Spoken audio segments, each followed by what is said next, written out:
अस्सलाम वालेकुम। मेरा नाम डॉक्टर अक्सा सलीम है। मैं कंसल्टेंट ऑप्थेल्मोलॉजिस्ट हूँ। मैं लाहौर जनरल हॉस्पिटल में एज कंसल्टेंट ऑप्थेल्मोलॉजिस्ट काम कर रही हूँ। आज हम इस डिज़ीज़ के बारे में बात कर रहे हैं। वो बहुत ही कॉमन है और बहुत सारे लोग हमारे इसके बारे में पूछते भी हैं और उनको इसके इलाज की ज़रूरत भी पेश आती है, जिसे हम कहते हैं सफ़ेद मोतिया। ये क्या है? दरअसल ये इंसान की आँख में मौजूद लेंस का गदलापन है।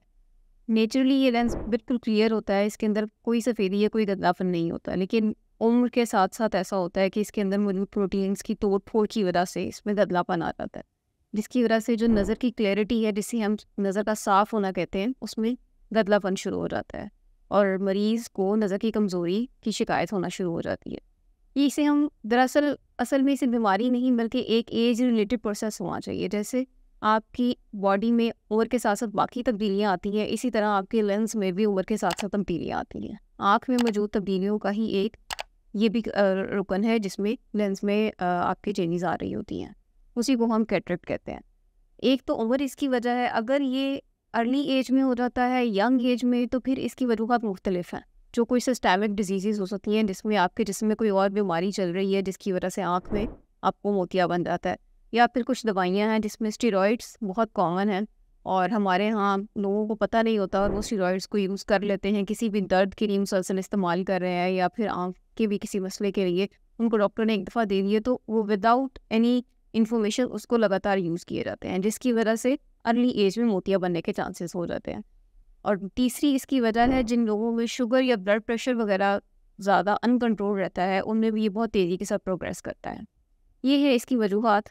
और इसके साथ मरीज़ को क्या सिम्टम्स पेश आते हैं वो डिपेंड करता है कि आपको कौन सी किस्म का मोतिया हो रहा है। सफ़ेद मोतिये की बहुत सारी इकसाम है। कुछ में ऐसा होता है कि इंसान की नज़र इतनी मुतासर नहीं होती, लेकिन वो जो काम उसकी रोज़मर्रा ज़िंदगी के हैं, फॉर एग्ज़ाम्पल ड्राइविंग वगैरह जो उसने करनी है, उसमें लाइट्स बहुत ज़्यादा उसको इरिटेट करती हैं और लाइट फैल कर आती है, जिसकी वजह से वो अपने काम प्रॉपरली नहीं कर पा रहा होता। उसमें हम मरीज़ से पूछते हैं कि क्या वाक़ई उसकी डेली एक्टिविटीज़ इतनी मुतासिर हो रही है कि नज़र सही होने के बावजूद वो उन्हें प्रॉपरली नहीं कर पा रहा, तो फिर उसके इलाज की ज़रूरत पेश आती है।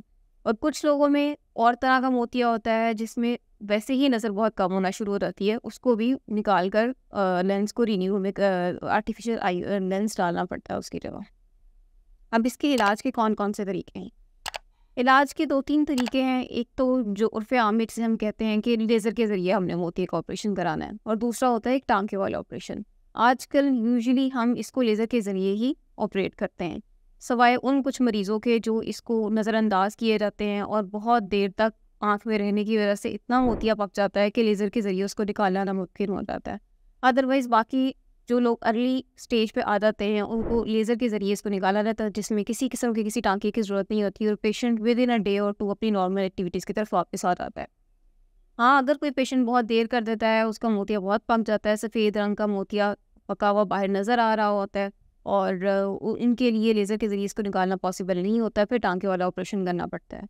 अगर इसको तब भी कुछ लोग नहीं कराते ऑपरेट और घर पर इंतज़ार करते रहें, फिर यही सफ़ेद मोतिया बाद में काले मोतिये में तब्दील हो जाता है, जिसकी वजह से आँख का प्रेशर बढ़ना शुरू हो जाता है, फिर आँख का लाल होना, आँख में सुर्खी हो जाती है, दर्द महसूस होती है और फिर वो इन अलामात के साथ डॉक्टर के पास आते हैं, तो देखने पर पता चलता है कि दरअसल सफ़ेद मोतिया ही था जिसने काले मोतिये की जिसकी वजह से काला मोतिया मरीज़ को बन गया। तो ये इसकी वजूहत हैं, ये कुछ इकसाम, और हमने इसके इलाज के बारे में डिस्कस किया। तो जब भी आपको लगे कि आपको नज़र की कमज़ोरी आ रही है और आपकी उम्र 40 साल से ज़्यादा है, तो हमेशा अपने डॉक्टर को विज़िट करें। और अगर डॉक्टर आपको मोतिये के बारे में बताए तो इंतज़ार मत कीजिए, बल्कि फ़ौरन ही इसका इलाज कराइए, क्योंकि जितना ये ज़्यादा पकता जाएगा उतनी ही इलाज के बाद कॉम्प्लिकेशन के चांसेस ज़्यादा होते जाएंगे। शुक्रिया।